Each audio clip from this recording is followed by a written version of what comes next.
लोगों को इकट्ठे करते हैं, सीधी सी बात है, एक ग्रुप ऑर्गेनाइज करते हैं।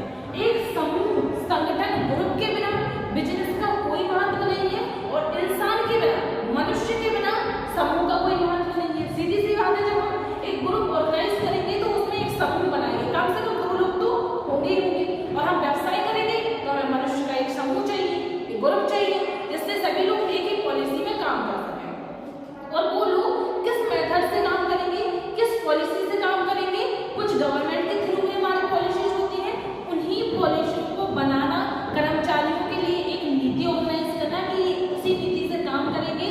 जो हमारे यहाँ जो कर्मचारी काम करके चले गए वो भी इसी पॉलिसी से काम करते थे, जो आएंगे वो भी इसी पॉलिसी से काम करेंगे, और अभी जो प्रेजेंट में है वो भी इसी पॉलिसी में काम करेंगे। एक ऐसी नीति बनाना जिसके द्वारा कर्मचारी काम कर सके, कर्मचारी काम करने के लिए इच्छुक हो, वही नीतियां हमारी कर्मचारी नीति कहलाती है। आज हम पढ़ेंगे सेवी वर्ग की नीतियों की उत्पत्ति। क्यों हुई इसकी उत्पत्ति? सबसे पहला है हमारा संस्था का उद्देश्य। देखिए हम कोई ना कोई संस्था खोलते हैं, जब हम व्यवसाय खोलते हैं तो हमारे व्यवसाय का कुछ ना कुछ उद्देश्य होता है, चाहे वो किसी से भी रिलेटेड हो, कुछ ना कुछ उद्देश्य तो हमारे बिजनेस का है। जैसे हमारे बिजनेस का उद्देश्य है कि मुझे इतना प्रॉफिट चाहिए, इस मेथड से काम करना, या मुझे इस जगह पे अपना व्यवसाय खोलना, तो उसके लिए हमारा एक कंट्रोल के साथ पॉलिसीज होना बहुत जरूरी है, हमारी नीतियां बहुत ज्यादा जरूरी है, और संस्था का कोई ना कोई उद्देश्य होता है, इसीलिए हम नीतियों को बनाते हैं। दूसरा है हमारा संस्था के वर्तमान साधन। संस्था में कौन कौन से वर्तमान में साधन अवेलेबल है, और उन साधनों को कैसे प्रयोग में लाएं, कर्मचारी उन साधनों को कैसे प्रयोग करेंगे, इनकी भी एक नीति बनेगी, किस तरीके से बनेगी, जिससे कर्मचारियों में जो मतभेद का क्वेश्चन होता है वो समाप्त हो जाता है, वो एकजुट होकर काम करने के लिए इच्छुक होते हैं, मित्रता रूप में काम करते हैं, फेस्टिवल होती है, तो बहुत सारी चीजें होती हैं संस्था के अंदर। तो उसी से रिलेटेड हम एक पॉलिसी बना देते हैं कर्मचारियों के लिए, जिससे वो नहीं कह पाते नहीं ये काम कर रहे हैं, हम काम कर रहे हैं, इस तरीके की मतभेद खत्म हो जाते हैं।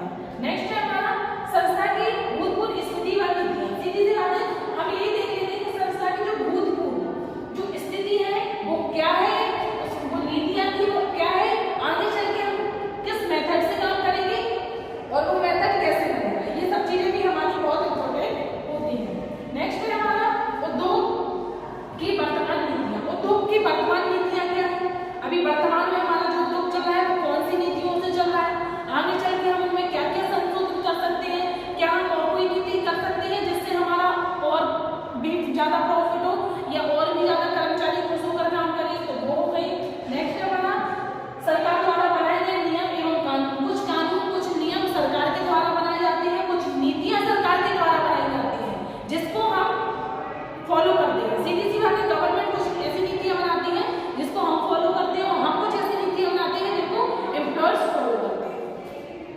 नेक्स्ट है श्रमिकों एवं संघों की शिकायतें एवं संदेश। श्रमिकों के जितने भी संघ हैं, उनकी जितनी भी शिकायतें हैं, वो उनके जो संदेह है वो सारे खत्म हो जाते हैं एक पॉलिसी के साथ, क्योंकि उनके मन में ये नहीं रहता कि वो 4 दूसरी पॉलिसी में काम कर रहे हैं और दूसरे 4 और दूसरी पॉलिसी में काम कर रहे हैं। सभी लोग एक ही मेथड से काम करेंगे, तो उनका संदेह भी खत्म हो गया और शिकायतें भी खत्म हो गई। नेक्स्ट है राष्ट्रीय अर्थव्यवस्था की स्थिति। राष्ट्रीय अर्थव्यवस्था की हमारी जो स्थिति है, देखो गवर्नमेंट का जो सबसे मतलब आय का सबसे प्रमुख साधन है वो क्या है? टैक्स।